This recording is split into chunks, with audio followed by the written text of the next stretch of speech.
was at the NEC Motorhome and Caravan show recently, and a lot of people came up to me on the Road Pro stand and said, "Andy, what are you doing on the Road Pro stand?"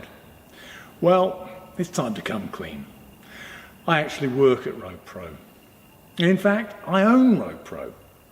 I started it about 36 years ago or so, and I reckon I've got about another 36 years still in me. Anyway, we're here in Road Pro's workshop in Daventry, and behind me you can see the very nice Burstner Elegance that we're working on at the moment. And I'd like to show you what we're doing on this motorhome, because it's actually quite interesting and very unusual, as you will see if you step right this way. So what we've done is fit this Dometic Freshlight air conditioning system. Now, if you don't know, the Freshlight is different from most air conditioning systems because it goes into a Hecky window and still retains the ability to have light coming through, because it's actually got a little window built into it. This does mean that the air conditioning unit is a bit bigger than a standard one. It's a bit wider, it's a bit longer, it's a bit heavier, but it does give you this extra light. It doesn't take any light away if you fit it into a conventional Hecky space. Now then, the people who own this motorhome want to be able to use the air conditioning system at all times. They're not keen on going to campsites. They're not campsite captives. They want to be able to use the aircon wherever they are. And the problem is they're going to be going to places that are pretty hot. Southern Europe, Eastern Europe, down to Spain. So how do you run an aircon unit like this that consumes quite a lot of power from batteries? Well, what you do is you install batteries like this.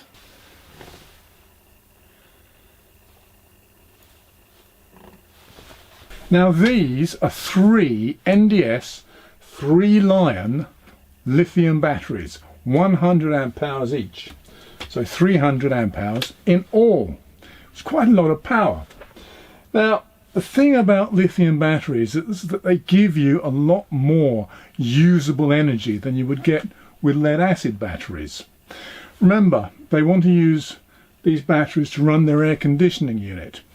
Now, with ordinary lead acid batteries, say you had 300 amp hours worth, you might get 150 amp hours out of the batteries, because you should really only discharge lead acid batteries 50% of their nominal amp hour rating. If you go below that, you can damage the batteries and the voltage will drop to a point where appliances simply won't work. This doesn't happen with lithium batteries.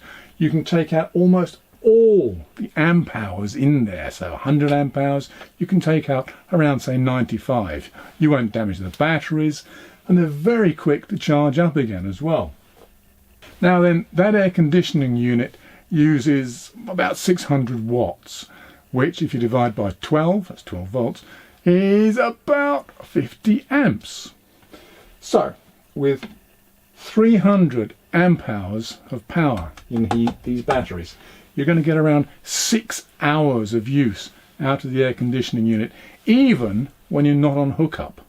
Of course, you've got to change the 12 volts into 230 volts, and we do this with this NDS 2 kilowatt pure sine wave inverter. Now, this inverter does something else as well. It's connected to all the 230 volt 3-pin sockets in the motorhome. And it's got a very clever little feature. There's a switch inside it, so that when the motorhome is connected to mains hookup, the inverter knows and disconnects itself. When the mains hookup is disconnected, the inverter switches on and immediately sends its own power to the sockets. So you've always got 230 volts wherever you are or whatever you're doing. Pretty clever, eh?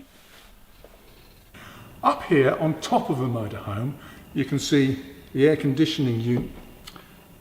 Sorry, we haven't actually finished yet, so still not exactly as it should be. But here's the air conditioning unit. You can see the window here that lets all that light through into the motorhome. And then behind me on either side, we have 140 watt NDS Aero solar panels. So together they're providing up to 280 watts of power from the sun, which on a good day, which they're hoping they're going to have lots of, should give them about 16, 17 amps perhaps going into those lithium batteries down there. So quickly charging them up again if they have been using the aircon overnight. Of course, even on a sunny day, putting 17 or 18 amps an hour into the battery isn't going to top them up for, well, quite a few hours, you work it out. But the great thing about lithium batteries is that they charge very, very quickly from the alternator. They can charge at 50, 60, 75 amps an hour, depending on how everything's been set up. And setting lithium batteries up correctly is absolutely essential if they're to work correctly and safely and not be damaged. Now, lithium batteries is a fascinating subject. Well, I think so anyway. And I hope you will too when I tell you more about them some other time. See you then.